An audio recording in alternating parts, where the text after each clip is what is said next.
climático en Brasil.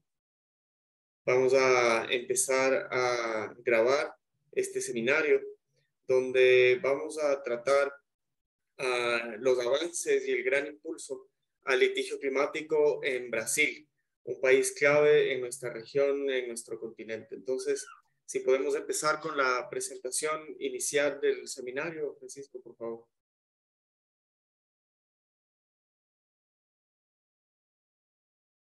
Así le damos tiempo a las personas que nos acompañan que se vayan uniendo a la transmisión.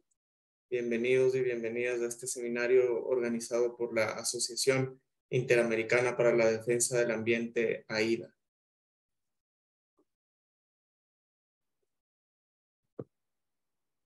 Me avisan cuando ya podamos empezar a compartir la presentación. Pienso que podemos esperar un poquito hasta que llegue más gente. Muy bien. Listo, vamos a darnos un par de minutos más entonces. Muchas gracias, Francisco.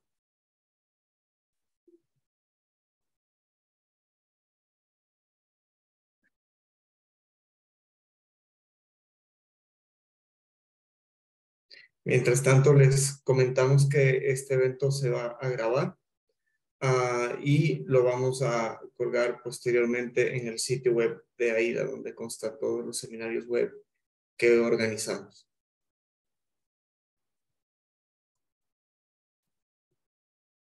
Bom dia a todos, aqui é Francisco da AIDA. Eu vou dar algumas informações para vocês a respeito da interpretação. A gente tem a tradução simultânea do espanhol para o português, português e espanhol. Então, para quem está aí no computador, no notebook, tem aí um ícone de um mapinha aí, onde está escrito interpretação. Aí vocês escolhem aí o idioma que vocês querem ouvir e silenciam o áudio original. Para quem está no telefone, smartphone, aí tem os 3 pontinhos, tem a interpretação do idioma, onde você escolhe o idioma no qual quer ouvir, clica aqui sim e silencia o áudio original. Tá? Isso aí, obrigado. Gracias, Francisco. Vamos a realizar la misma explicación sobre la interpretación en español. Cuando empecemos también a compartir la presentación, vamos a ver un par de diapositivas con esta información. No sé si están viendo la presentación, yo creería que no.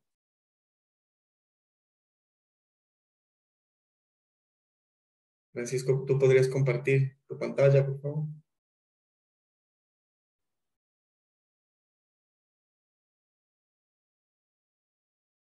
Para ir ya iniciando. Listo. Excelente. Si la puedes ampliar.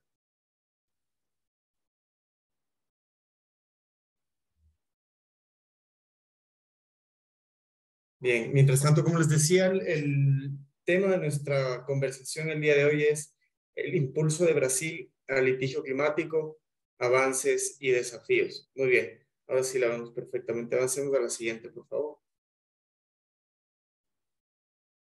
Como Francisco mencionaba ya en portugués, en su computador pueden darle clic al botón de interpretación y seleccionar el idioma portugués para quienes necesitan traducción. De igual manera, pueden seleccionar español cuando nuestros ponentes estén realizando sus presentaciones, que las van a hacer en idioma portugués. En el caso del teléfono, encuentran esos 3 puntos y la palabra más, donde luego se abrirá la opción de interpretación de idiomas y pueden seleccionar portugués o español.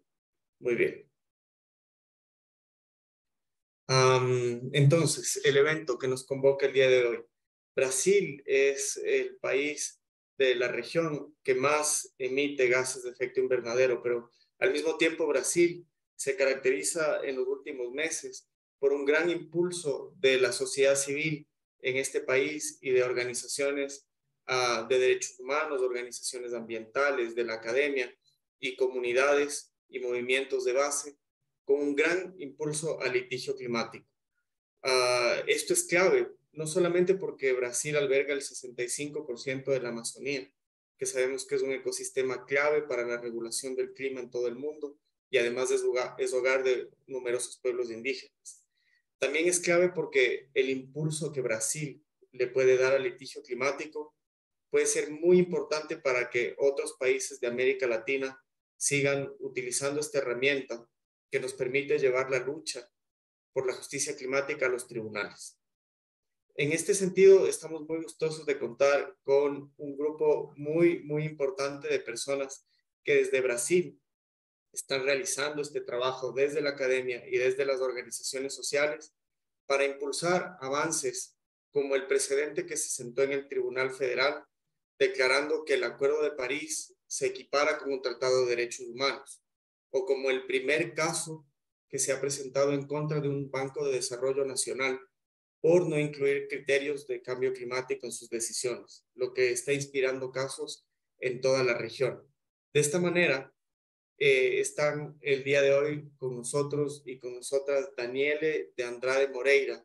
Ella es profesora de Derecho Ambiental en el programa de posgrado de la Pontificia Universidad Católica de Río de Janeiro y es la coordinadora del grupo de investigación sobre derecho, medio ambiente y justicia en el Antropoceno. Daniele nos va a compartir mucho de su experiencia sistematizando casos de litigio climático en Brasil y nos va a comentar sobre la recientemente lanzada plataforma de litigancia climática de este país. Estará a continuación con nosotros nuestro amigo, colega Gabriel Mantelli. Él es abogado, asesor de defensa de los derechos socioambientales en la organización Conectas Derechos Humanos. Y le agradecemos mucho porque nos va a comentar justamente sobre el caso contra el BNDES y los principales desafíos que se han tenido hasta este momento en relación a este caso tan novedoso. Finalmente, va a estar con nosotros compartiendo su presentación Marco Antonio Moraes Alberto. Marco Antonio forma parte de la red de relatores y relatoras de la Plataforma de Litigio Climático para América Latina y el Caribe, específicamente para la jurisdicción de Brasil. Entonces, Marco Antonio, desde su perspectiva como investigador y colaborador de nuestra plataforma, nos va a comentar sobre los principales casos que hasta este momento tenemos sistematizados en esta herramienta, que ustedes ya la conocen, es una herramienta en español para toda América Latina, donde estamos haciendo un esfuerzo de incorporar también casos de Brasil. Por supuesto, no tan completa como la plataforma de la Universidad de Río, pero queremos también tener algunos casos en español para que toda la audiencia de América Latina los pueda conocer. Mi nombre es Javier Dávalos, yo soy el coordinador del programa de clima en AIDA y voy a estar moderando este seminario. Avancemos con la siguiente, por favor. Sobre las preguntas, esperamos tener un tiempo amplio al final para que podamos hacer intercambio con ustedes. Entonces, les pedimos que formulen durante las presentaciones de y los ponentes las preguntas en la sección correspondiente en el chat o en preguntas y respuestas en Zoom, en la parte de abajo. Y de ser posible, también pueden especificar a quién va dirigida la pregunta, nos ayudaría mucho para después poder hacer un intercambio con las y los panelistas. Muy bien, con eso cerramos la introducción al evento. Yo nuevamente quiero agradecer a las personas que nos acompañan y en primer lugar invitar a Danieli para que comparta con nosotros su presentación. Si ya la pueden empezar, yo voy a simplemente recordarles que ella es profesora en la PUCI Río, es doctora y maestra en Derecho por la Universidad del Estado de Río de Janeiro. Coordina este importante grupo de investigación o de pesquisa Derecho Ambiente e Justicia no Antropoceno y es la coordinadora académica del curso de posgraduación en Derecho Ambiental em Direito Ambiental na PUC Rio, dentre outras muitas titulações que Daniele tem. Então, Daniele, bem-vinda. Você tem 15 minutos para a sua apresentação. Muito obrigado.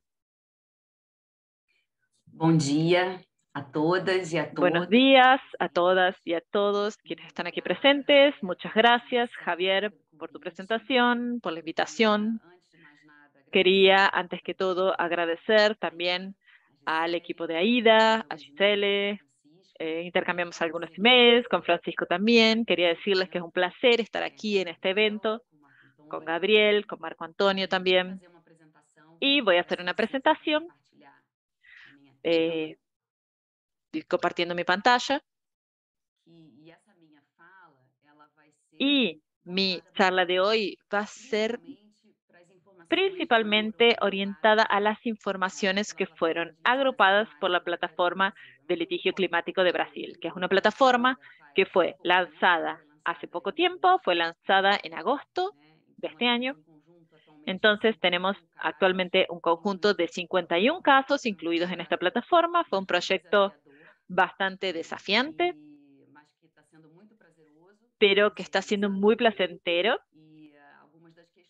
Y algunas de las cuestiones comentadas por Javier en su charla inicial sobre la justicia climática y sobre el abordaje de derechos humanos, esos temas van a aparecer en los datos que voy a compartir con ustedes sobre la plataforma, así como el aumento vertiginoso de los casos de litigio climático en Brasil.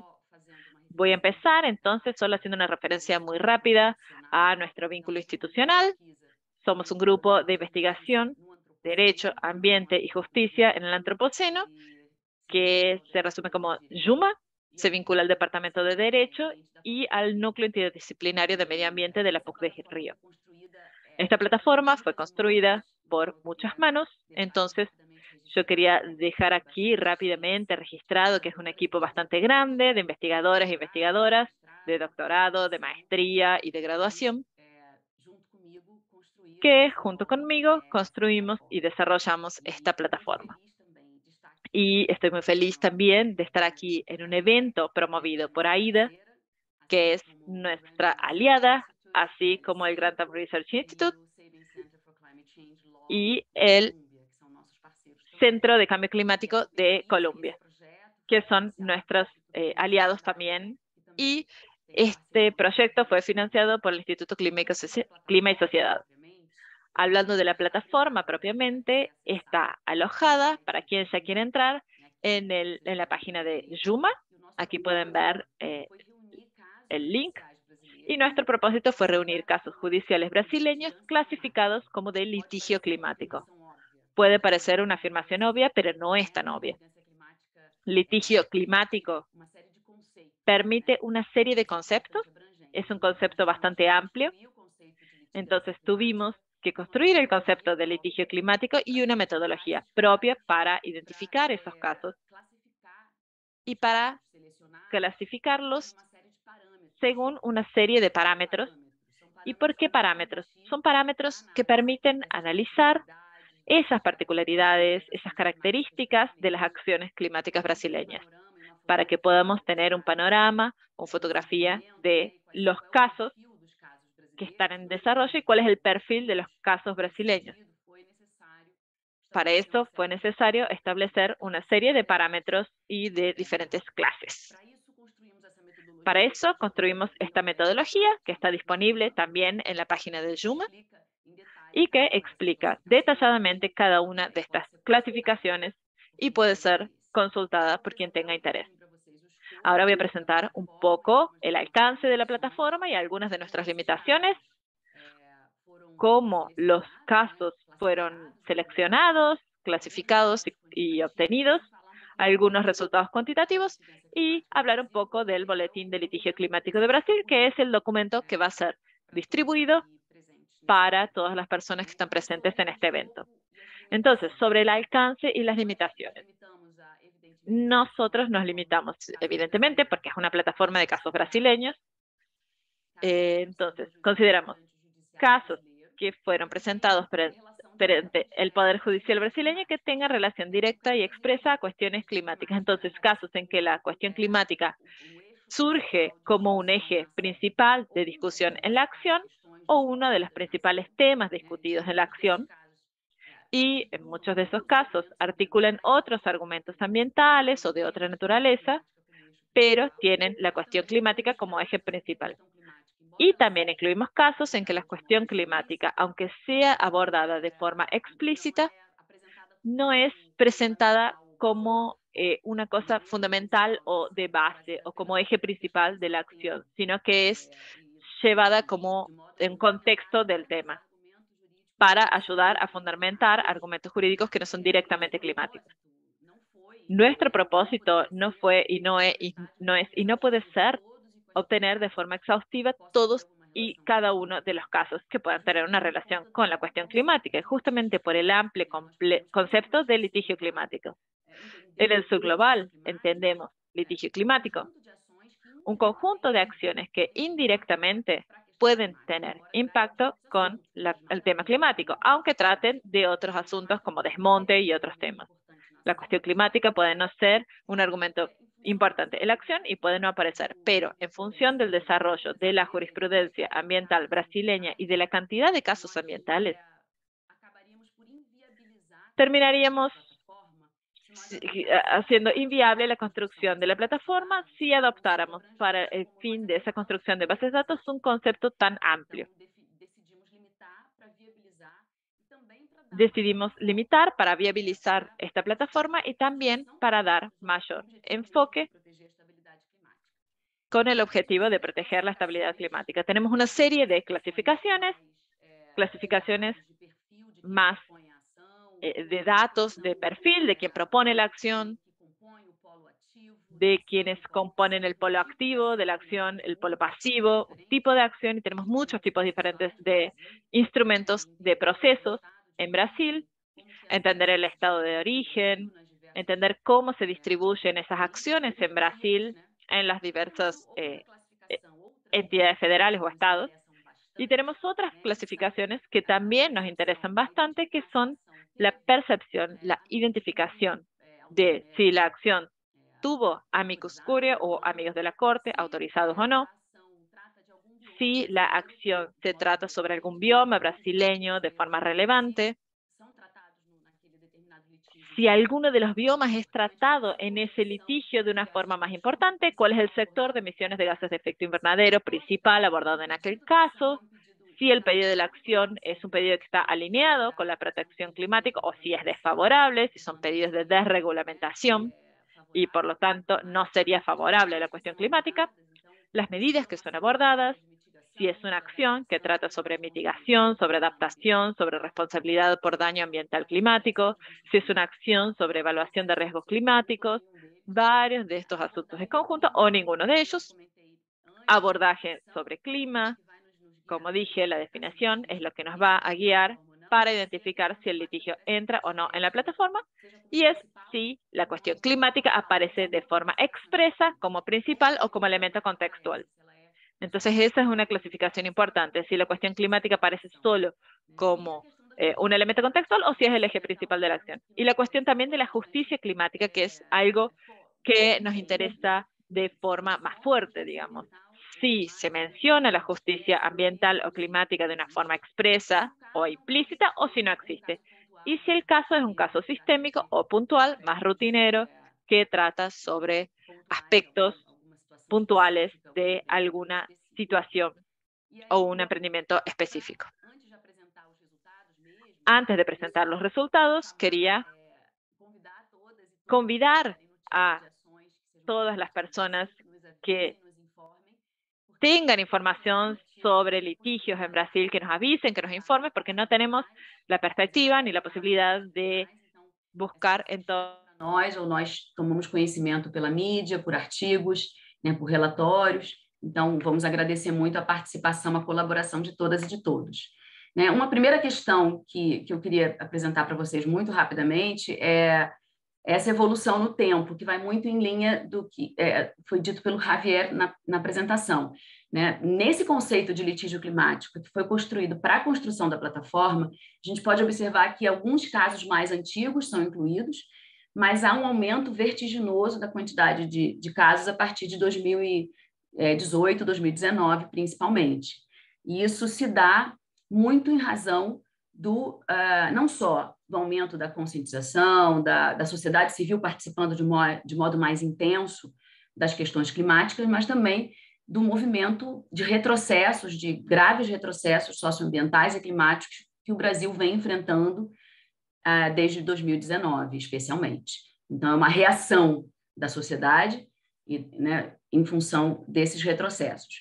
Nesse mapa é possível observar a distribuição dessas ações no Brasil como um todo, né? A gente tem uma grande concentração, como nós vamos ver nesse outro gráfico, de casos no Distrito Federal. Isso se dá justamente em função do uso das ações constitucionais, então ações que são propostas diretamente perante o Supremo Tribunal Federal, né, que compõem um conjunto bastante significativo dos casos inseridos na plataforma.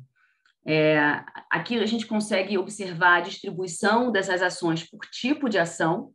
Então, a ação civil pública ainda é aquela que é mais utilizada para a propositura dos litígios climáticos, mas as ações constitucionais, as ações diretas de inconstitucionalidade, as ações de inconstitucionalidade por omissão ou de descumprimento de preceito fundamental, também em conjunto compõem um percentual bastante significativo das ações propostas no Brasil.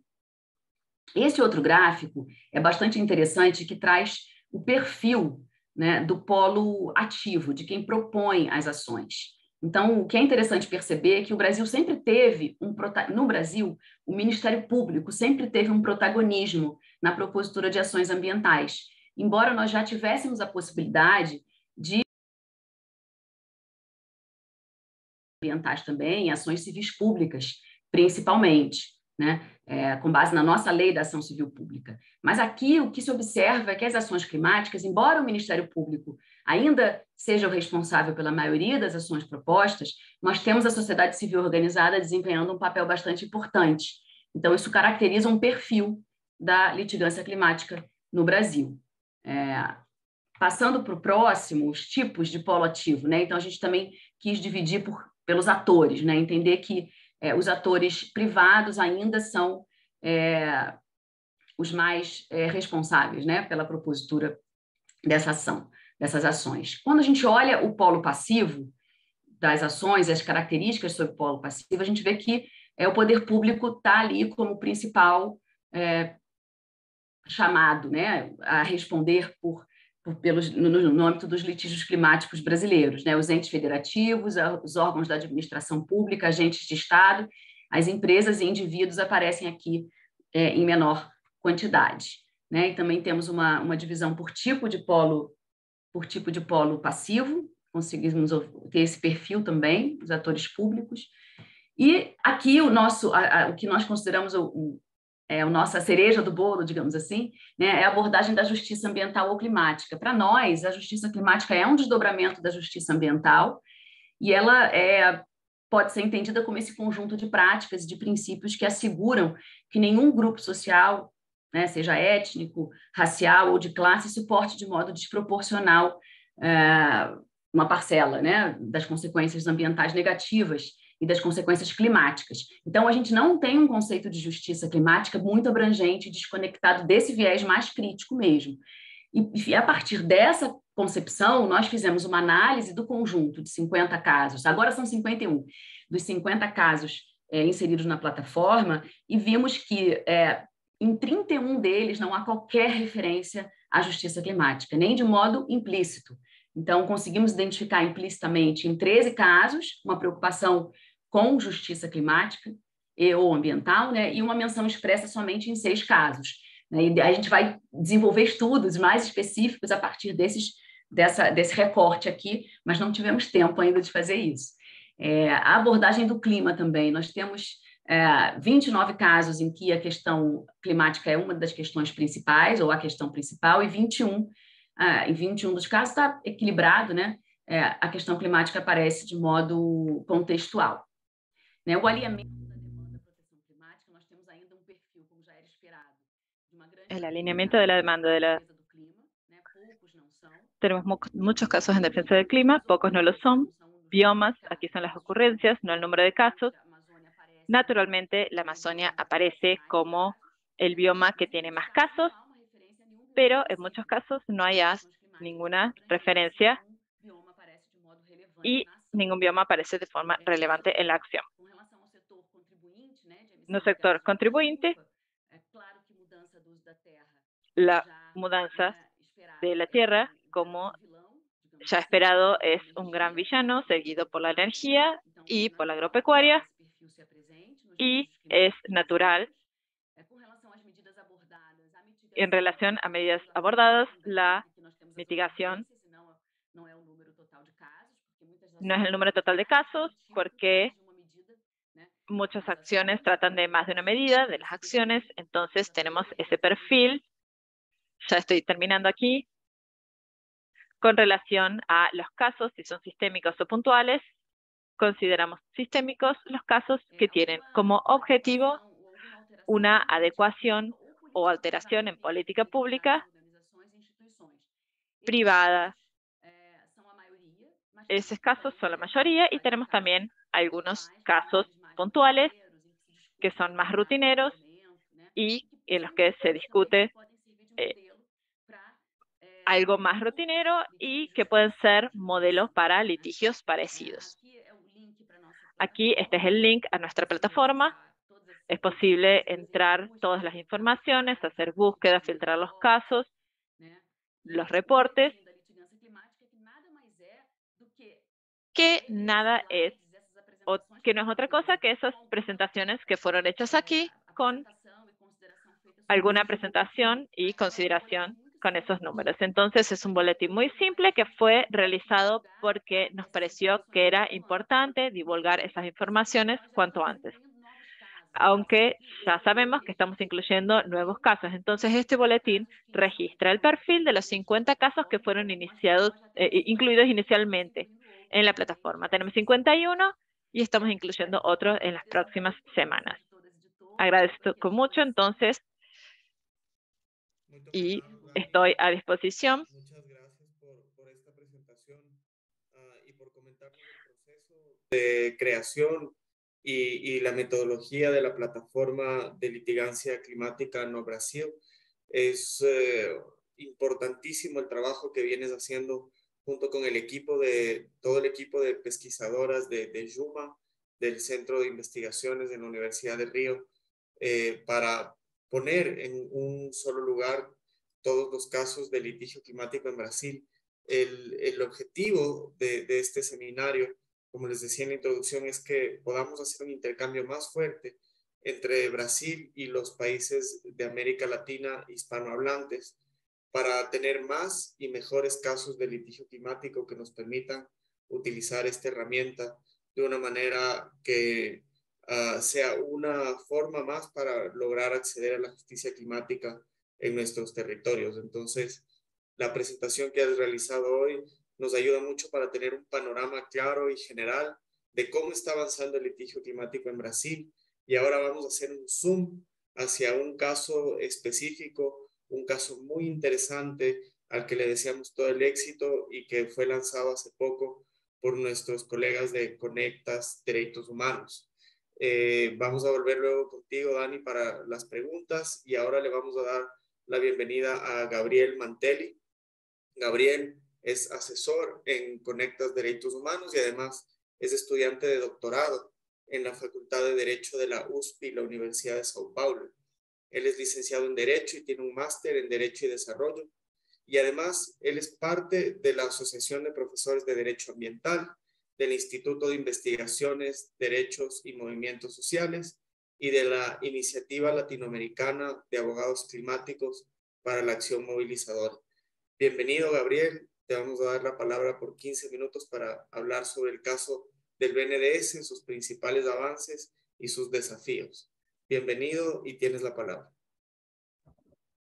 Muito obrigado, Javier. Bom dia e boa tarde a todos, todas e todes. Também gostaria de agradecer em nome da Conectas pelo convite. Estou muito feliz aqui de estar ao lado de amigos e colegas que trabalham e impulsionam a litigância climática no Brasil e na América Latina. Ven el litigio climático en Brasil y en América Latina. Creo que pueden poner mi presentación para que pueda empezar. Mientras tanto, Conecta Derechos Humanos es una organización de la sociedad civil que actúa en Brasil hace más de 20 años. Trabajamos con temas de amplificación del espacio democrático, enfrentamiento a la violencia institucional y defensa de derechos socioambientales. Y nuestros proyectos que involucran litigio climático el litigio ambiental están incluidos dentro de ese programa de respeto y protección a los derechos socioambientales, más específicamente en nuestra iniciativa de justicia climática. Si ustedes quieren, puedo poner mi presentación aquí también. Yo lo puedo publicar, ¿puede ser? Si prefieres, Gabriel, creo que puede ser más rápido. O no sé, Francisco acaba de abrir el micrófono. No sé si él está listo para... Não, eu coloco aqui sem problemas, rapidinho. Gracias. Yo la pongo aquí sin problema. Bueno, ya la vemos. Dejen solo arreglar aquí. Perfecto. Bueno, no hay problema.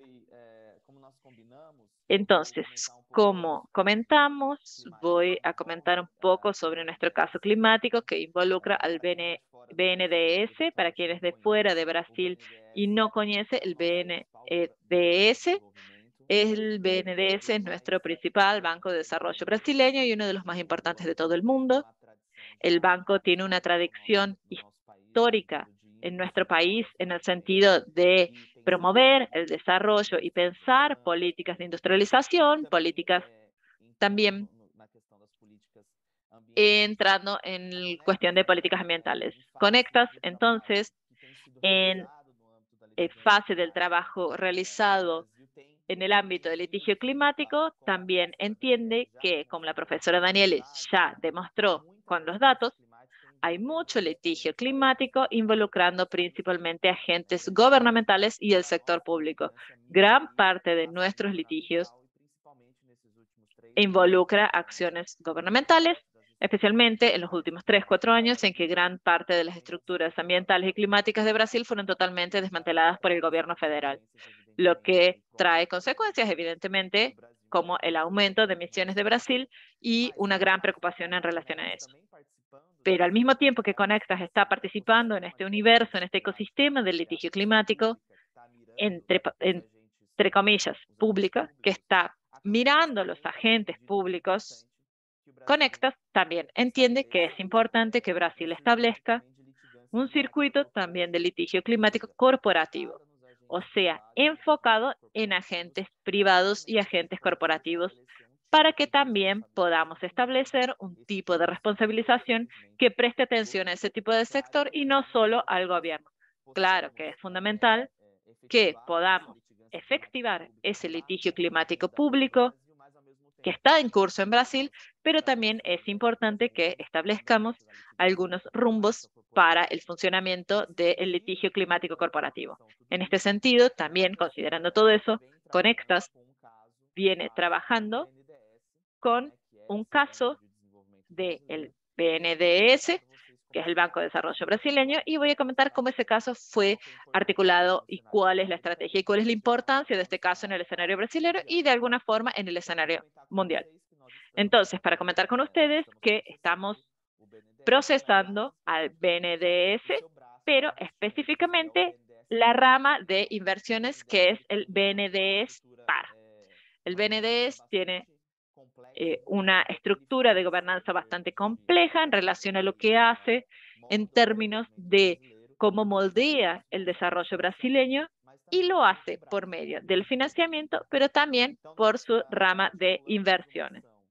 Entonces, articulamos una acción en la cual estamos enfocándonos específicamente en la cuestión de las inversiones, porque por las investigaciones que realizamos, y voy a comentarlo con ustedes en un momento, las investigaciones que realizamos indicaron que gran parte de las inversiones que son hechas por el BNDES son intensivos en carbono. Y además de ser intensivos en emisiones de carbono, el BNDES PAR, que es esa rama de inversiones del BNDES, no ha divulgado desde el punto de vista climático cuáles son las medidas que van a ser adoptadas en términos de inversiones en el ámbito del BNDES.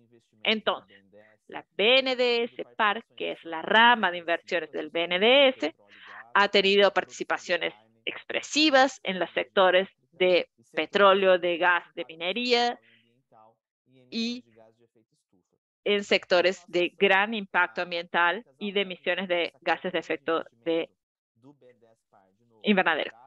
Entonces, esa cartera de inversiones del BNDES PAR falla en informar las emisiones de carbono vinculadas a su portfolio de inversiones y, al final de cuentas, esa acción tiene como objetivo promover un debate sobre la necesidad de las empresas, aquí pensando específicamente en los bancos y más específicamente en los bancos de desarrollo, de incluir la crisis climática como una variable central en sus planes de inversiones y al mismo tiempo para que actúen con transparencia y de acuerdo a criterios de responsabilidad social y ambiental y respetando los derechos humanos. Entonces, gran parte de lo que nosotros pensamos para esa acción es hacer que el BNDES, que es un banco importante de desarrollo y representa gran parte de la política brasileña de desarrollo sostenible, no solo incorpore desde el punto de vista de financiamiento las políticas de industrialización y políticas económicas, sino también en su rama de inversiones, para que las inversiones que son hechas desde el punto de vista privado incorporen específicamente criterios climáticos, criterios de adecuación a lo que es acordado en el Acuerdo de París y en la Comisión de las Naciones Unidas de Cambio Climático. Ese es el objeto de nuestra acción, que termina siendo, según algunas lecturas de algunos estudiosos, la primera acción climática, el primer litigio climático en el mundo contra un banco de desarrollo. Hay muy pocos casos de litigio climático para instituciones financieras y en el caso de bancos de desarrollo, esta es la primera de la que se tiene noticias en el mundo según nuestros análisis, según los análisis de algunos especialistas. Entonces, dicho eso, en términos de cuál es el objetivo de esta acción, es obligar al BNDES y a su brazo de inversiones, BNDES Par, a adoptar mudanzas, cambios concretos y efectivos en sus políticas de actuación para que puedan cumplir con los compromisos climáticos nacionales e internacionales asumidos por Brasil. Y también específicamente, en términos de cuáles fueron los pedidos o solicitaciones, es la obligación de hacer consistente la prestación de informaciones al respecto de políticas climáticas de la cartera de inversiones y la promoción de reformas o ajustes de gobierno, de marcos, de normas internas, de políticas de inversiones y otros instrumentos que sean necesarios para que la institución, el BNDES PAR, cumpla y se adecue a las metas del Acuerdo de París y de la Política Nacional sobre Cambio Climático, que es nuestra política interna brasileña. En la construcción de nuestro caso, entendemos que no se pueden establecer ese tipo de litigios climáticos que son bastante innovadores y presentar contenido probatorio que ayude al Poder Judicial a comprender de qué estamos hablando y también para tener un argumento más fuerte en el sentido de tener una decisión favorable a nuestros pedidos. Entonces, alineado a lo que ya se ha hecho en otros casos, en otras experiencias en el mundo entero, nuestra petición inicial, en nuestro pedido inicial ante el Poder Judicial, presentamos 2 informes técnicos que fueron bastante importantes para darle robustez técnica y científica a lo que se estaba pidiendo desde el punto de vista jurídico y legal. Entonces, contratamos y establecimos alianzas con 2 profesores reconocidos aquí en Brasil. Uno de ellos, que está en la pantalla, es el profesor Emilio Lajover, que es el coordinador de uno de los centros especializados de la Universidad Federal de Río de Janeiro, el COPE, que es especializado en cuestiones climáticas y que ayudó a hacer un informe técnico orientado a entender cuáles eran los activos que estaban presentes en esta cartera de inversiones de la BNDES Par y cómo esos activos interferían o de alguna forma estaban relacionados con el cambio climático. Entonces, ese primer informe fue coordinado por el científico Emilio Lajover y demostró que la mayoría de los activos de la cartera de inversiones del BNDES, que en el caso del BNDES Par, está invertidos en empresas intensivas en emisiones de gases de efecto invernadero.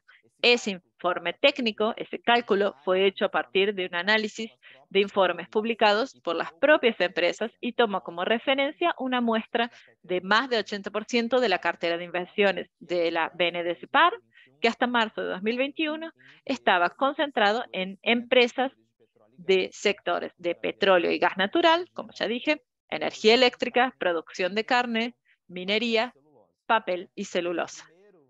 Ese primer informe, que es más técnico, más científico, digamos, concluyó en síntesis que la BNDES-CEPAR continúa invirtiendo en empresas intensivas en carbono, que hay un déficit de transparencia sobre cómo esas inversiones son hechas y en qué sectores esas inversiones son colocadas. Y desde el punto de vista argumentativo, el informe concluye que la institución tiene sí el deber de incluir criterios climáticos en la selección de las empresas para invertir y que no existe o todavía no fue incorporado para esas inversiones una gestión de riesgos climáticos, lo que puede generar al mismo tiempo efectos climáticos adversos y comprometimiento de los procesos de gestión de riesgos y de planificación estratégica de la institución. Entonces, aquí el informe concluye que tanto desde el punto de vista económico es arriesgado que el BNDES-CEPAR continúe invirtiendo en empresas que son intensivas en carbono, porque desde el punto de vista sistémico, esa inversión en el futuro puede representar riesgos desde el punto de vista económico para esos propios inversiones y para esas empresas, y también desde el punto de vista social y humanitario. O sea, cuanto más continuamos invirtiendo en empresas intensivas en carbono, mayores van a ser los efectos adversos que van a recaer sobre nuestras poblaciones.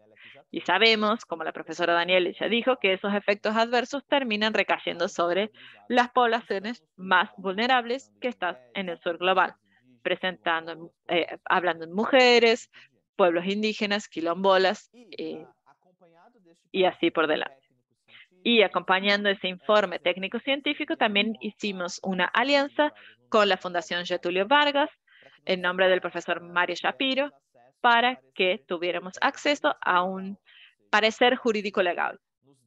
Un parecer, un informe que nos diera apoyo para poder enfrentar el argumento de cuáles serían los deberes en términos legales, jurídicos, de una institución del tamaño del BNDES en Brasil. Entonces, junto al parecer técnico científico que fue más orientado a demostrar que de hecho la BNDES invierte en empresas intensivas de carbono, también contratamos un parecer, un informe elaborado por el profesor Mario Shapiro, que aquí en Brasil es uno de los principales investigadores jurídicos que investiga el papel del BNDES en el desarrollo nacional a partir de una mirada de gobernanza jurídica y de un abordaje que relaciona derecho y desarrollo. Y por el informe del profesor Mario Shapiro, conseguimos establecer un deber jurídico por las normas brasileñas de que a actuación del BNDES debe sí estar comprometida con los instrumentos de nuestra política nacional de cambio climático y que existe un deber jurídico de que esa actuación sea consistente con los objetivos maximizadores del Acuerdo de París y de nuestra política nacional de medio ambiente. Entonces, sosteniendo que la institución tiene el deber indirecto de facilitar el control público sobre sus decisiones y mejorar la gobernanza de informaciones en términos climáticos. Y aquí es importante decir que fue necesario establecer este tipo de soporte, de apoyo jurídico, porque como nosotros sabemos, todavía es muy difícil establecer cualquier tipo de vinculación jurídico-legal en casos de litigio climático porque hay pocos precedentes específicos sobre este tema, sea en el contexto brasileño, sea en el contexto mundial, recordando una vez más que este caso es un caso bastante pionero. Entonces, la existencia de precedentes es casi nula. La necesidad de tener un informe técnico desde el punto de vista jurídico nos ayudó también a elaborar nuestra argumentación desde el punto de vista jurídico para poder sustentar nuestros pedidos. Entonces, para avanzar y no extenderme demasiado, creo que lo más importante que fue dicho hasta ahora es esa estrategia de los informes jurídicos y cuál es el objeto de la acción. Y aquí, para quien quiera conocer el caso, aquí están los marcos jurídicos, los marcos legales que utilizamos. La petición inicial en portugués está disponible no solo en la plataforma de la profesora Daniele, como en la plataforma internacional y otras plataformas que hacen el acompañamiento de casos jurídicos, y nosotros nos apoyamos en la jurisdicción brasileña sobre cambio climático, pero también fortalecimos nuestra argumentación utilizando instrumentos internacionales de derechos humanos y de gobernanza internacional climática. Para concluir, voy a mostrar aquí cuáles son nuestros pedidos, informar públicamente en un plazo de 30 días sobre la adopción de criterios climáticos en las decisiones sobre inversiones y retirada de inversiones y sobre el acompañamiento de los progresos en términos de reducción de emisiones de gases de efecto invernadero de las empresas que forman parte de la cartera de inversión. Presentar en hasta 90 días un plano de reducción de emisiones de gases de efecto invernadero que garantice un alineamiento de la conducta de la cartera de inversiones a las metas de Brasil en el ámbito del Acuerdo de París y a las reglas de la Política Nacional de Cambio Climático.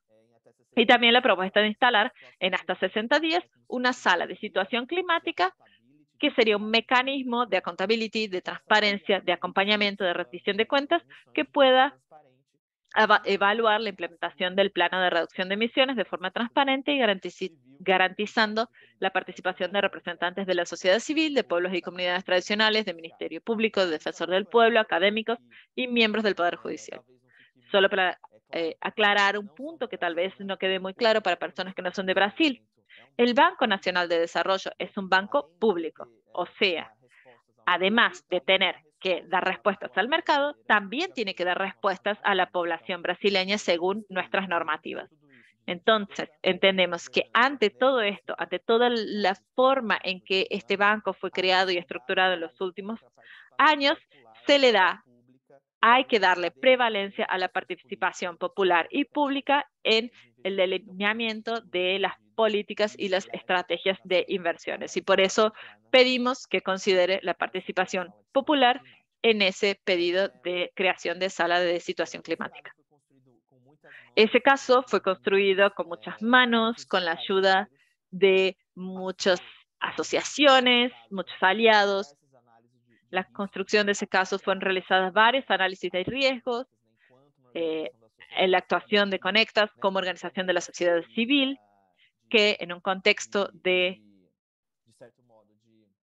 cierto modo, de avance del conservadurismo y cómo eso interfiere en la forma en que la Conectas puede actuar en otros casos en el futuro. Entonces nosotros necesitamos hacer todo un análisis de riesgo, pensando en cuáles serían los riesgos involucrados para la actuación de Conectas. También tuvimos el apoyo de un equipo multidisciplinario, tanto interno como externo, y como ya comenté, el uso de ciencia climática a partir de estudios elaborados específicamente para subsidiar esta acción. Y como somos una organización de derechos humanos que trabaja en la intersección de derechos humanos y empresas, y como las empresas precisan ser responsabilizadas por violaciones a derechos humanos, nosotros también incluimos un abordaje basada en derechos humanos, y eso fue bastante específico en la argumentación y también en las alianzas que estamos construyendo en este momento. Y para finalizar, dejando mi agradecimiento por el espacio, la acción en este momento está en trámite ante el Distrito Federal. Como la profesora Daniele ya mostró, es uno de los principales lugares en los cuales las acciones climáticas son protocoladas, porque es la capital de Brasil y es donde la justicia federal es bastante activa en estas cuestiones. Y estamos en un momento en que, hecho el protocolo de la acción, tuvimos una primera respuesta de la jueza responsable por el caso. Infelizmente, una respuesta que no fue tan positiva, pero que nos ha movilizado para pensar los próximos pasos de la acción con el apoyo ahora de otras organizaciones que eventualmente nos ayuden en cuanto amigos CUTRE o amigos de la Corte, como aliados que van a trabajar a favor del caso, participando también judicialmente y procesualmente en esta demanda. Espero haber sido claro y me pongo a disposición para eventuales preguntas y dudas, agradeciendo nuevamente por el espacio. Muchas gracias, Gabriel, por compartir aspectos tan importantes en la estrategia de este caso como la construcción de los pareceres técnicos y jurídicos previos a la presentación de la demanda para sustentarla desde una perspectiva científica, legal. Estoy seguro que van a surgir muchas preguntas también para ti más adelante. Yo igual quisiera que vayas ya pensando desde ahora si pudieras compartirnos más adelante sobre cuál ha sido esta primera pronunciamiento de la jueza, si es que es posible compartirlo, y también cuál sería el proceso para que organizaciones de la región podamos presentar amicus curiae. Entonces, te dejo esas preguntas para que las vayas preparando y nuevamente te agradecemos por compartir de una manera tan generosa todo el proceso de este caso tan importante para Brasil y para la región. Ya volveremos contigo en las preguntas, Gabriel, y ahora vamos a darle la palabra a nuestro tercer panelista, que es Marco Antonio Moraes. Marco Antonio forma parte del grupo de relatoras y relatores voluntarios de la plataforma de litigio de América Latina y el Caribe, y es un papel clave el que juegan personas como Marco Antonio, porque nos están ayudando a tener esta visión regional de litigio climático y a ir actualizando de forma permanente la plataforma de litigio climático, donde esperamos también pronto incorporar el caso del BNDES en español. Como ya mencionaba Dani en el chat, este caso ya está en la plataforma de litigancia en Brasil, en portugués, y está también en la página del Saving Center en inglés. Así que el esfuerzo que hacemos para tener también estos datos en español no podría realizarse sin personas como Marco Antonio, a quien le damos la bienvenida. Él es doctor en Derecho Administrativo por la USP, la Universidad de Sao Paulo, profesor asistente de Derecho Público en la misma universidad y de cursos de especialización y posgrado en Brasil.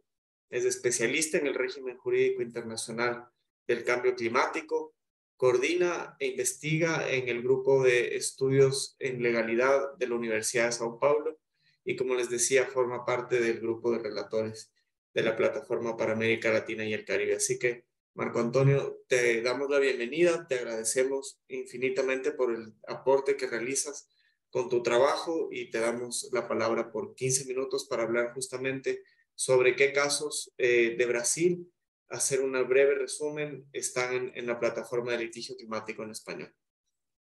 Les recuerdo, antes de que empiece Marco, que pueden enviar sus preguntas en la sección de preguntas y respuestas de Zoom. Muchas gracias y bienvenido, Marco Antonio. Tienes 15 minutos. Buenos días a todas, buenas tardes a todas, no sé. Hola, Javi, gracias, muchísimas gracias. Yo podría hablar un poco en español, quizá en portuñol, pero teniendo traducción instantánea, no hay por qué someterlos a esa tortura, a ese pesar. Entonces, que hablamos en portugués, como decían mis colegas. Bom, eu agradeço muito les agradezco mucho a Javi, a Gabriel, a Daniele. Como fun fact, Gabriel y yo somos colegas desde la facultad, entonces tenemos un diálogo que se arrastra por 12 años más o menos. Y la cuestión es que es muy bueno estar entre amigos y amigas que compartimos esta misma idea o esta misma orientación. Es un placer haber sido invitado para participar en esta red de litigios climáticos que se está construyendo alrededor de AIDA. Creo que es muy importante pensar América Latina, como Javier dijo, como un grupo regional, como un ámbito regional, y creo que tenemos mucho que aprender entre nosotros. Las experiencias deben ser compartidas. Habiendo dicho eso,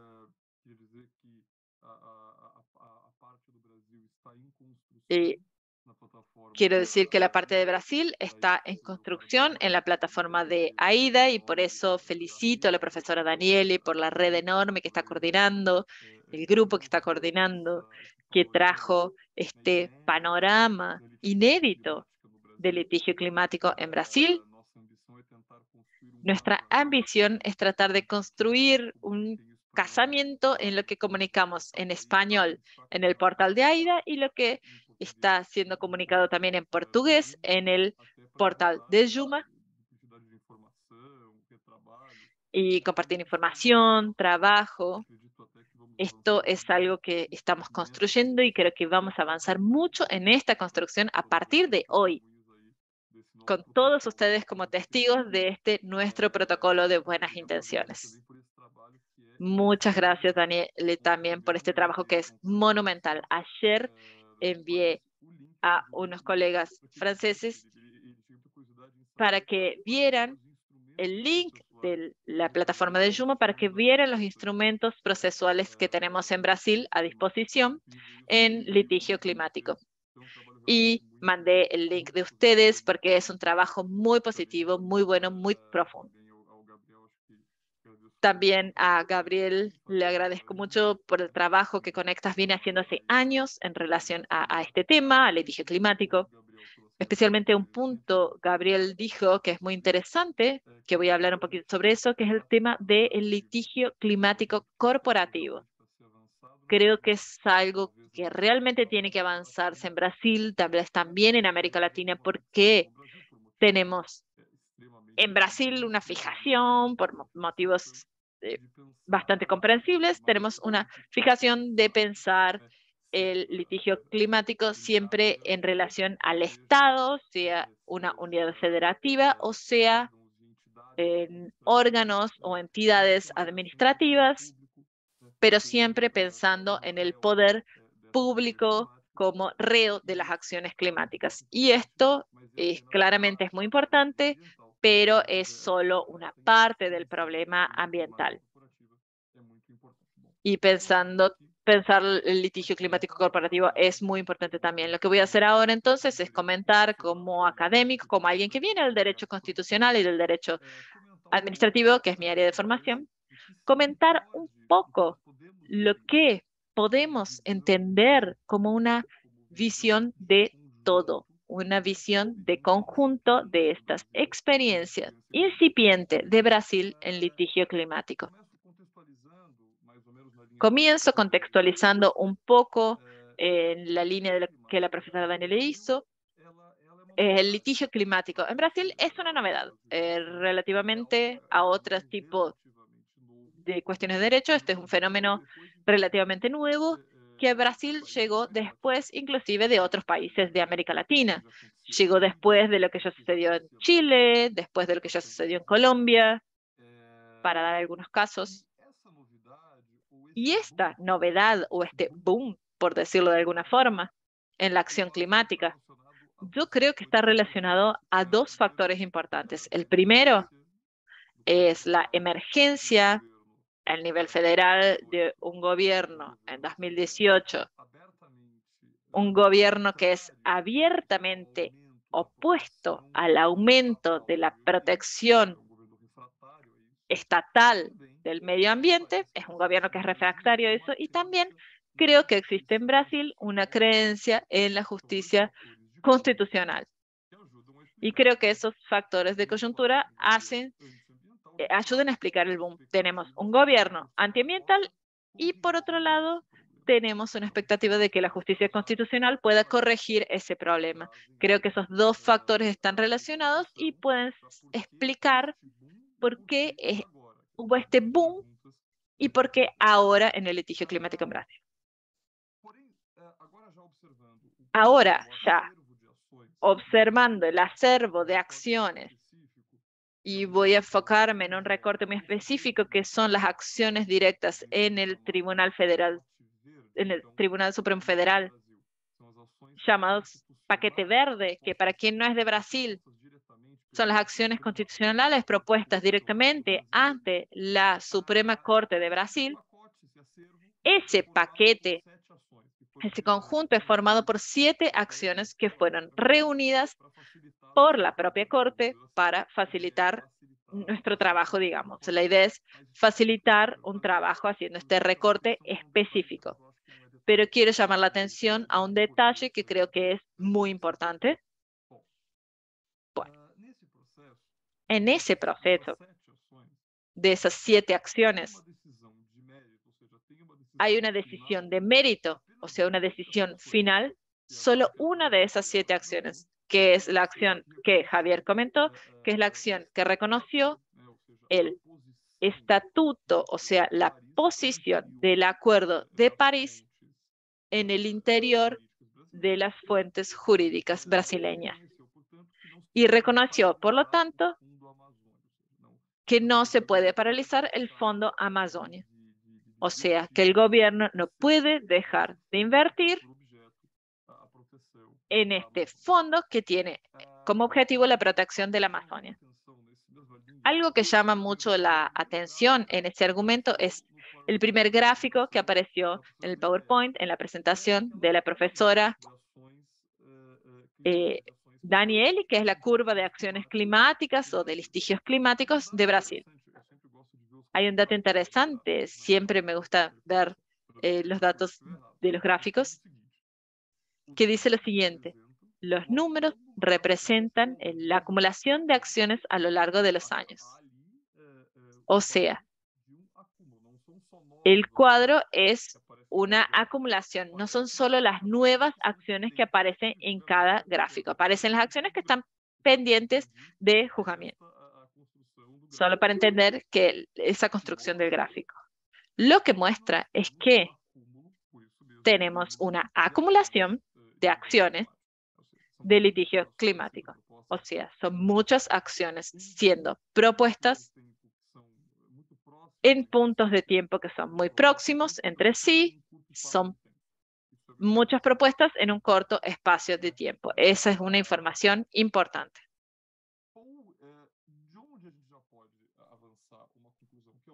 ¿Desde dónde podemos avanzar? Una conclusión importante es que en Brasil tenemos muchas acciones climáticas para pocas decisiones de litigio climático, o por lo menos pocas decisiones definitivas en litigios climáticos. Eso, claro, tiene que ver con un escenario electoral para quien no es de Brasil. Y si alguien no sabe sobre eso, estamos en un momento de elecciones, es un año de definición de presidente de la República, Senado, gobernadores de los estados. Es un año delicado en este sentido. Y eso en el Tribunal Supremo Federal tiende a atrasar juzgar las decisiones climáticas porque nadie quiere tomar esas decisiones en un año políticamente tan explosivo. Muchas de esas acciones tienen un direccionamiento claro contra el actual presidente que busca la reelección. Entonces, es claro que eso es algo importante. Y también hay un atraso en juzgar estas acciones climáticas que puede explicarse simplemente por el hecho de que hay mecanismos decisorios, especialmente en el Tribunal Supremo Federal, pero en el sistema judicial brasileño como todo, que permite el atraso, un delay, un atraso en el tiempo de que las cosas sean pospuestas y empujadas en el tiempo sin muchos problemas institucionales. Y eso es importante saber. ¿A dónde quiero llegar entonces con estas dos cosas? Hay algunos problemas en el diagnóstico que yo hice que pueden hacer temblar la confianza de la sociedad civil en la efectividad de la justicia constitucional para la protección del medio ambiente. ¿Qué quiero decir? Entonces, esa incertidumbre sobre el resultado de los litigios climáticos o sobre el tiempo en que esos resultados van a llegar puede realmente hacer temblar esa creencia de que el litigio climático es un remedio útil. Eso es una crisis muy importante. Después, también, el uso estratégico del tiempo por el Poder Judicial, diciendo, no, vamos a decidir eso después de las elecciones, vamos a decidir eso cuando sea conveniente, para no alterar la relación entre los poderes. Eso puede generar una relación también de alejar de lo que Gabriel Mantelli llamó de lenguaje de derechos humanos y se aproxima peligrosamente a un lenguaje de la oportunidad política. Entonces, ¿qué quiero decir? Para quien cree en los derechos relacionados a clima como derechos humanos, como derechos fundamentales, eso causa una cierta perplejidad que la protección institucional del medio ambiente pase a depender de una coyuntura electoral. La protección del medio ambiente pasa a depender del humor, de los ánimos de un ministro del Tribunal Supremo Federal, que pueda depender de las inclinaciones políticas de un ministro, de un juez constitucional.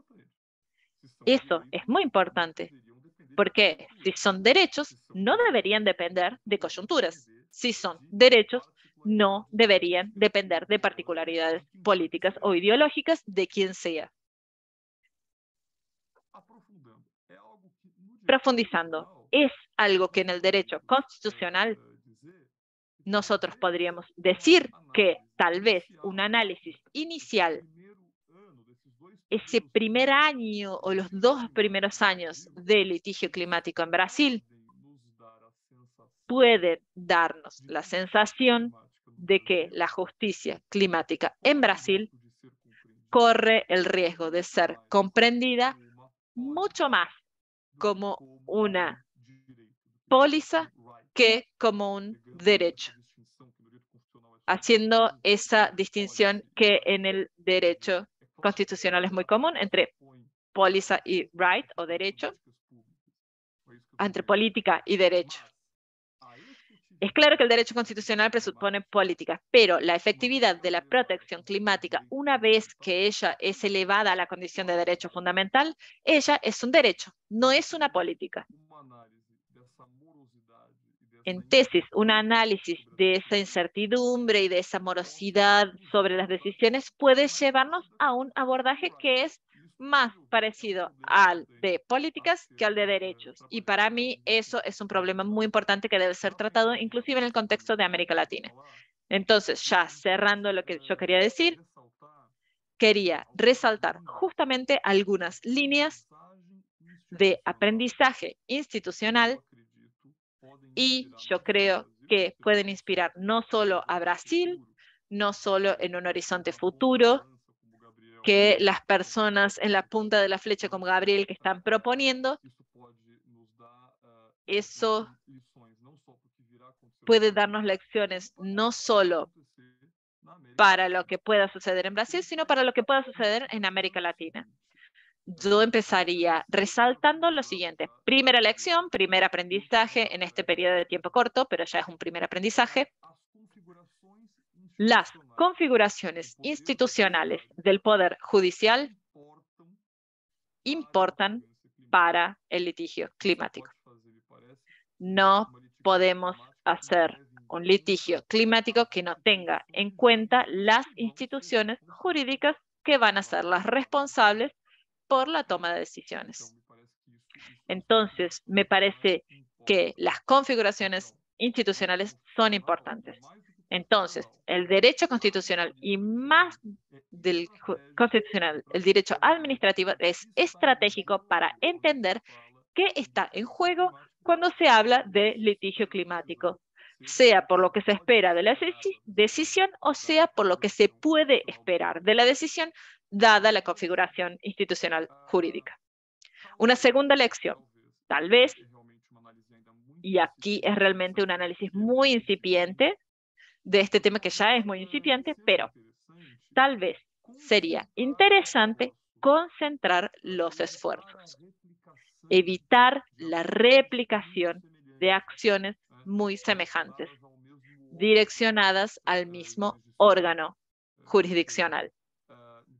O sea, me parece que es importante para evitar la banalización, la trivialización de la justicia climática. Creo que es importante concentrar esfuerzos, hacer que las redes conversen, que las instituciones conversen, que la sociedad civil concentre esfuerzos, inclusive para que pueda monitorear de manera más efectiva los propios resultados de las acciones climáticas. No podemos perdernos en propuestas que nunca fueron juzgadas. Para evitar eso es importante concentrar esfuerzos, inclusive concentrar esfuerzos de monitoreo.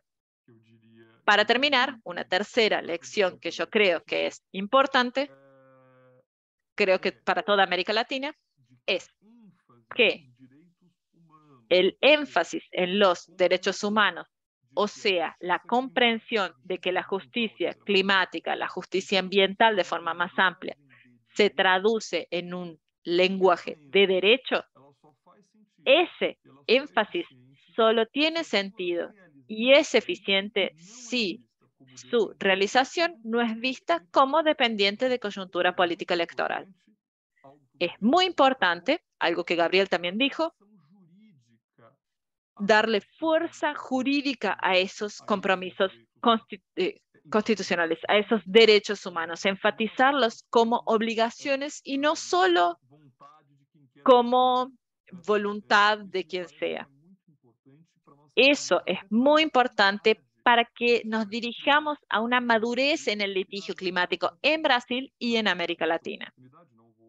Agradezco entonces la oportunidad, no voy a usar más tiempo, quería solo compartir esas primeras reflexiones que diría sobre Brasil, pensando también en el horizonte futuro. En fin, muchas gracias.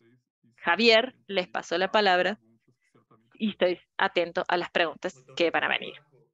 Una exposición muy buena para analizar lo que está sucediendo, ir un poco más allá de cada uno de los casos y plantearnos algunas interrogantes y desafíos en relación a la conexión del litigio climático con los tratados internacionales de derechos humanos, las obligaciones legales que tienen los estados y las empresas en relación a los derechos fundamentales de las personas. Y estos tres puntos específicos que dejas para la reflexión creo que nos ayudan también para pasar a estos últimos minutos de nuestro seminario en el que vamos a intentar recoger algunas de las preguntas que nos han llegado a través del chat y comentarlas también, darles la palabra nuevamente a Daniele, a Gabriel y a Marco Antonio para que puedan compartir sus perspectivas en relación a las inquietudes. Entonces, yo voy a empezar por, vemos ahí algunos comentarios de Juan en el chat, él nos hizo llegar también algunas preguntas en relación, digamos, a la problemática más general de la relación de las personas con la naturaleza, sobre por qué no aprendemos a cuidar y respetar nuestros bosques como si fueran la prolongación de nuestros parques y jardines. Nos interpela él y nos hace un llamado a sobre, digamos, la declaración de los derechos y el cumplimiento de quienes están en la administración pública. Podríamos empezar con esa pregunta un tanto general para Marco Antonio y para Daniele, y a Gabriel le pediría tal vez concentrarse un poco en las preguntas que yo planteaba inicialmente sobre el caso. Empecemos una ronda entonces en el mismo orden de intervención. Primero Daniele, luego Gabriel y finalmente Marco Antonio, y vamos a sistematizar más preguntas para una segunda ronda. Gracias. Bom, vou fazer algumas observações assim bem gerais sobre essa questão da dificuldade de implementação, né? Trazendo um pouco da experiência do Brasil com relação ao desenvolvimento do direito ambiental brasileiro, no qual se insere a perspectiva climática, né? E aí eu vou dar um depoimento, digamos, pessoal do que eu vivi ao longo dos últimos, enfim, 25 anos, já não sei nem mais quanto tempo que eu comecei a estudar o direito ambiental brasileiro. E o que eu me recordo é que desde sempre, né, nós enfrentamos esse problema de efetividade, né? Desde que o direito ambiental começa a se desenvolver no Brasil, no início da década de 80, com a Lei da Política Nacional do Meio Ambiente, e as questões ambientais chegam nos tribunais, né? principalmente nos tribunais superiores, no STJ, no Superior Tribunal de Justiça e no Supremo Tribunal Federal, a grande questão, o grande problema era implementar, né? Era corrigir o que pode ser feito para corrigir o abismo entre o dado normativo e a realidade fática. Como corrigir a discrepância entre o direito escrito e a vida como ela é, o direito na realidade. E esse é um problema crônico, digamos assim, né? E o que se tem e se desenvolveu a partir dessa perspectiva é a necessidade de participação, de informação, né? O acesso à informação ambiental, o acesso à educação ambiental e o acesso à participação. Sem esse tripé, que é composto por informação, participação e educação, nós não vamos conseguir caminhar, né? E não vamos conseguir ir adiante. Na observação do Juan, na pergunta, ele fala sobre essa questão de nós não termos uma perspectiva, né, de pertencimento. Foi assim que eu entendi um pouco, né, a colocação dele, né, um pertencimento. Nós estamos muito desconectados da natureza, da realidade, né, da mãe terra que nos abriga. Nós não temos essa percepção muitas vezes. Então é necessário construir a partir de mecanismos de educação, de informação e de participação, para que a gente consiga tirar do papel toda uma estrutura que foi construída, no caso do Brasil, durante um tempo curto, mas que foi muito aperfeiçoada e durante muito tempo foi considerada como uma estrutura muito positiva, muito bem estruturada, né? Bem construída. Só para terminar, nós, de alguns anos para cá, eu não diria nem que a partir, né, do governo que assumiu o Poder Executivo Federal, mas antes mesmo, nós já começamos a enfrentar uma avalanche de retrocessos, né? Retrocessos socioambientais. Então, é como se nós tivéssemos que não só implementar um direito já existente e toda a dificuldade, né, relacionada a essa implementação, mas também frear retrocessos, que, sem dúvida nenhuma, a partir, né, de 2019, deixou de ser um movimento. Eu costumo dizer que nós estamos vivendo um abismo, né? Como se nós estivéssemos em queda livre, né? Os retrocessos já existiam antes, mas eles se configuraram em uma queda livre, em uma curva de involução que é abrupta e muito significativa a partir de 2019. Então, como conseguir ter fôlego para enfrentar retrocessos, implementar o que existe, né?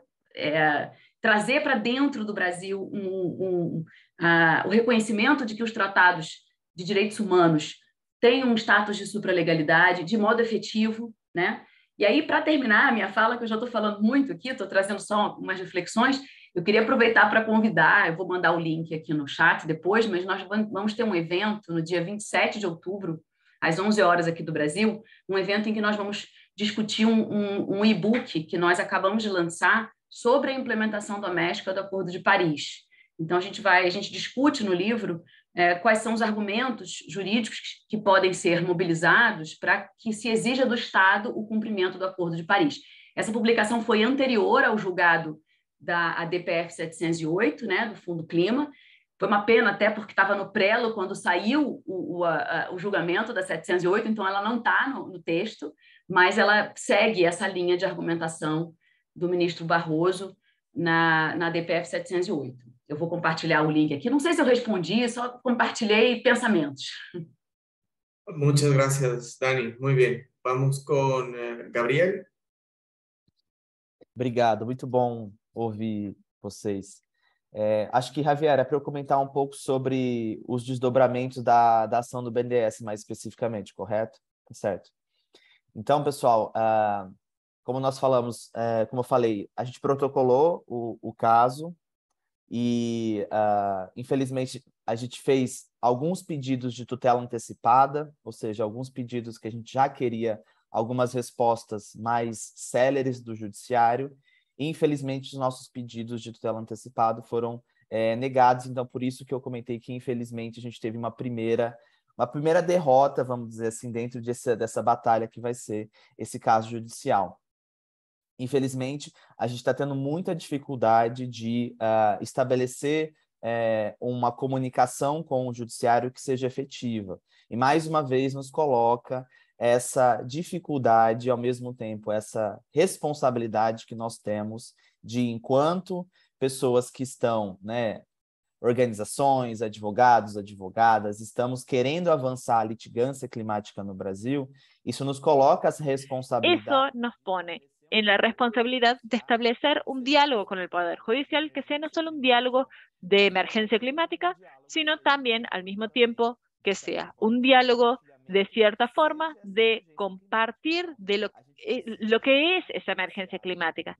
Entonces, necesitamos llegar al Poder Judicial no solo con el argumento climático listo, bien fundamentado, sino que también tenemos que llegar con una forma de actuar que sea dialógica, que sea de diálogo con ese juez o esa jueza que eventualmente nunca escuchó hablar sobre cambio climático, o que, aunque no haya oído hablar, que esté abierta o abierto a hablar sobre ese tema en su jurisdicción, en su estructura judicial.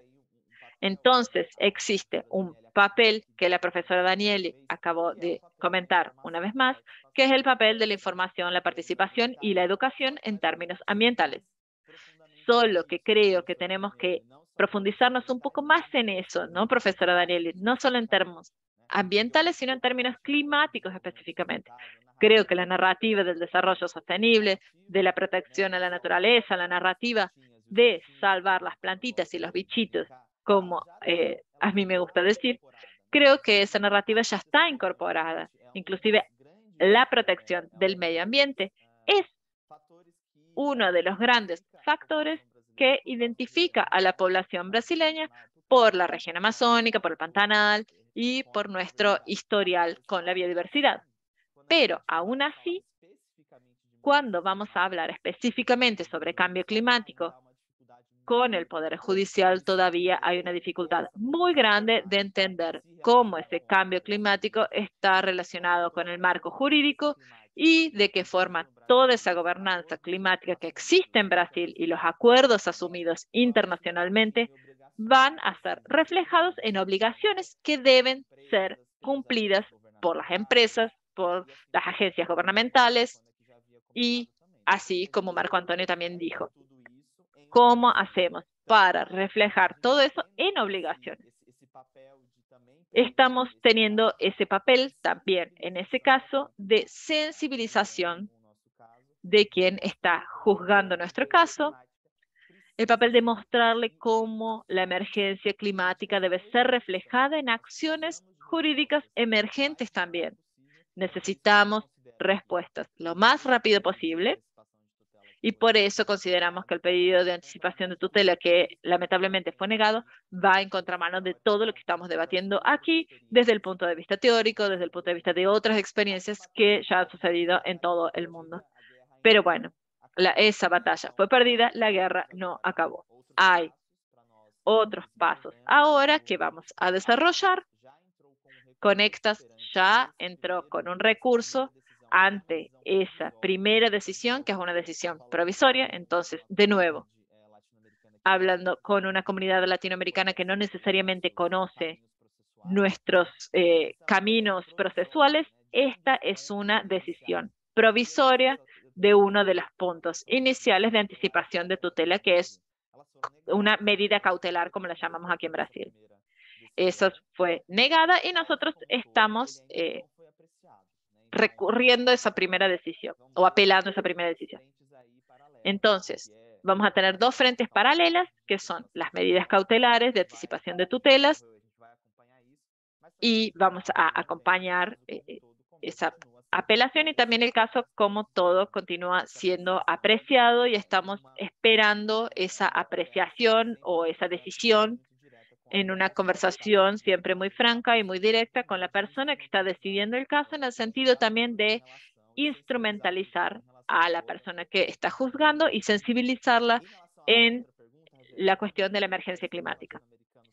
En relación a la otra pregunta, ¿cómo los aliados latinoamericanos pueden contribuir?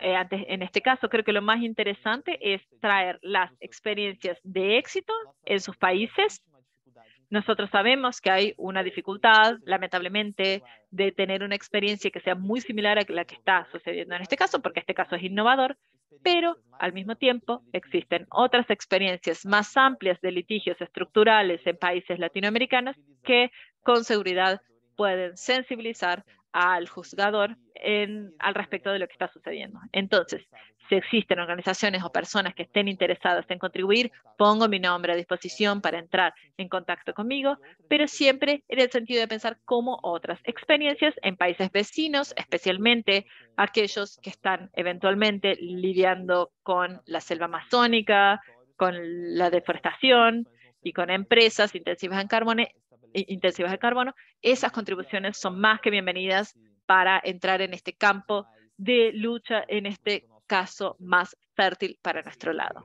Gracias. Vamos seguro a responder masivamente esa invitación para apoyar el caso con informaciones de casos, si no similares, que puedan estar relacionados en América Latina, incluso en el nivel regional. Tenemos 3 minutos para cerrar nuestro seminario y entonces voy a aprovechar para lanzar preguntas muy concretas y que esta sea también la última intervención. Primero Marco, luego Gabriel y finalmente Daniele. Para Marco, ¿cuál es tu lectura del futuro presidente de Brasil?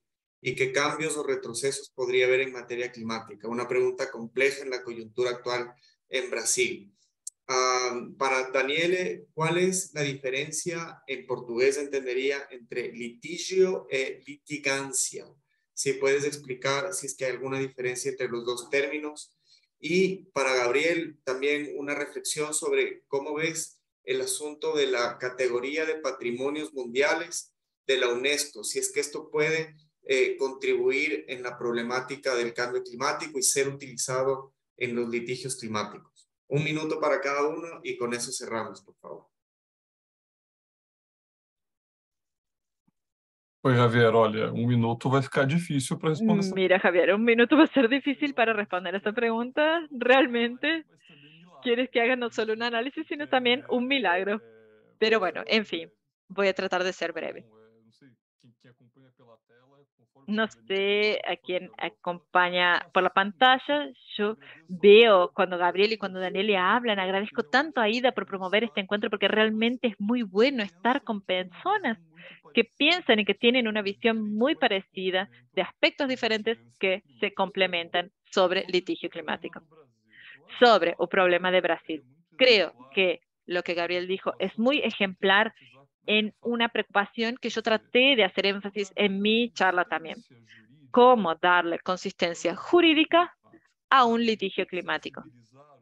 Eso de sensibilizar al juicio no es una sensibilización solo emocional o política, del tipo, vamos a proteger plantitas y bichitos, como él dijo, y que me pareció buenísima esa construcción y la voy a incorporar. Pero es la idea de tener una obligación constitucional. Eso no es muy diferente de una obligación civil que todos los días llegan al Poder Judicial. Esa comprensión de que hay una atracción jurídica, de que tiene una relevancia jurídica, y más que eso, de que sea operacionalizable en las Cortes, eso es muy importante. Y sobre Brasil, para finalizar, sobre el futuro de Brasil, nadie sabe cuál es el futuro de Brasil. Quien diga que sabe está realmente es un punto en el vacío, porque toda la investigación, las investigaciones muestran una victoria del expresidente Lula, pero es muy poco diferencia, entonces nada está garantizado, nada está consolidado, y yo creo que nosotros como juristas lo que tenemos que hacer es tratar de entender la justicia climática de la forma menos discrecionaria posible. Si yo tuviera que dar un consejo sobre el litigio climático, una impresión, bueno, yo vengo del derecho administrativo, entonces para mí es más fácil ver eso. Puedo ser un poco tendencioso, pero la cuestión es, cuanto más se entiende que la política ambiental y la justicia climática dependen de decisiones o elecciones del poder ejecutivo, pero dependen también de oscilaciones en ese poder ejecutivo. Parece que caminamos a una madurez del carácter jurídico de la cuestión climática. No necesitaríamos tener tanto miedo de los movimientos del poder ejecutivo. Pero eso, como dijo Gabriel, decisiones como la que citó de la jueza que negó los pedidos anticipados, eso va en contra de ese orden de ideas, va contra la comprensión de que la política ambiental y la política climática es una política de Estado.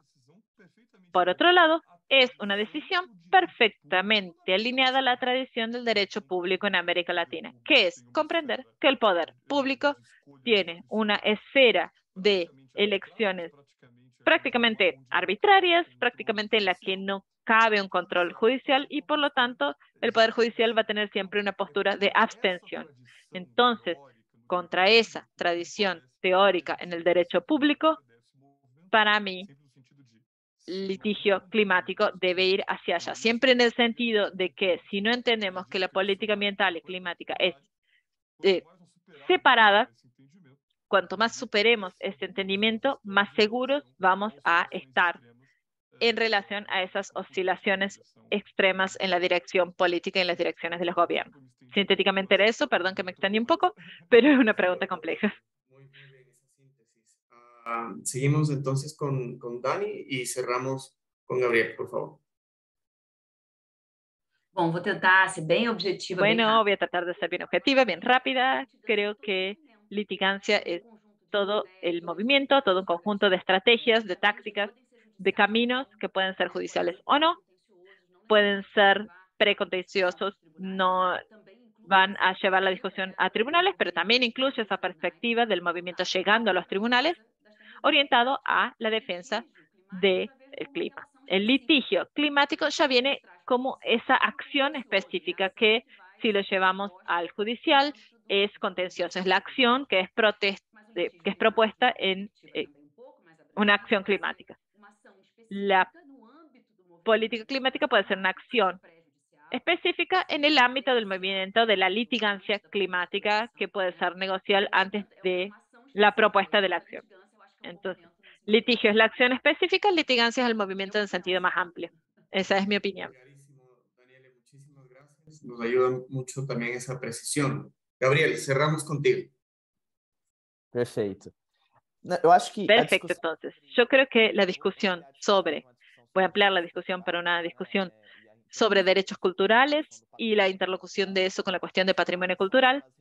Creo que son temas muy importantes y creo que tuvimos una decisión súper interesante en el Comité de Derechos Humanos de la ONU en relación a ese caso de Australia, en relación a la isla del Estrecho de Torres. Creo que ese es un caso que tenemos que reflejarnos para cómo usar ese lenguaje de derechos humanos y traducirlo en términos de obligaciones. Y vean qué interesante, en ese caso, uno de los derechos que fue utilizado como sustentación fue el derecho a cultura y derechos culturales relacionados inclusive a algunos patrimonios que hay allí en las islas del Estrecho de Torres.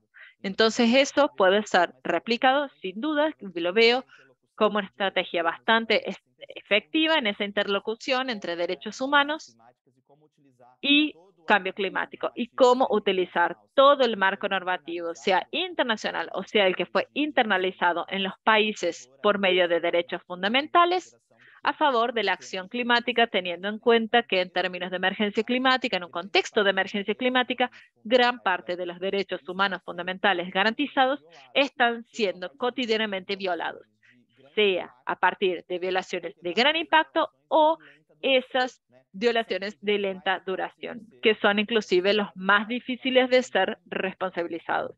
Creo que un lenguaje de derechos humanos nos da la oportunidad para pensar principalmente en esas violaciones de lenta duración, eventos que se van extendiendo a lo largo del tiempo y van dejando marca y violando poblaciones, pensando en el caso de la isla del Estrecho de Torres, en las poblaciones indígenas afectadas, y en los últimos años esas poblaciones han sido afectadas y cómo futuramente van a sufrir una gran violación, que es la pérdida de su territorio, la pérdida de su conexión con su ancestralidad y así continuamente. Entonces, creo que ese es un aspecto muy importante, un camino que debemos explorar con más profundidad, sin duda. Nos sirve para cerrar este seminario. Nuevamente, a Dani, Marco Antonio, Gabriel, gracias por habernos acompañado. A todas las personas que estuvieron en el seminario conectadas en vivo, vamos a tener la grabación muy pronto disponible en la página de AIDA y esperamos difundir ampliamente el resultado de esta conversación para que sigamos reflexionando sobre el litigio climático en América Latina y fortaleciendo nuestra comunidad de práctica en la región. Mil gracias y hasta la próxima. Muchas gracias. Muito obrigada. Tchau, tchau. Obrigado, muchas gracias a todos.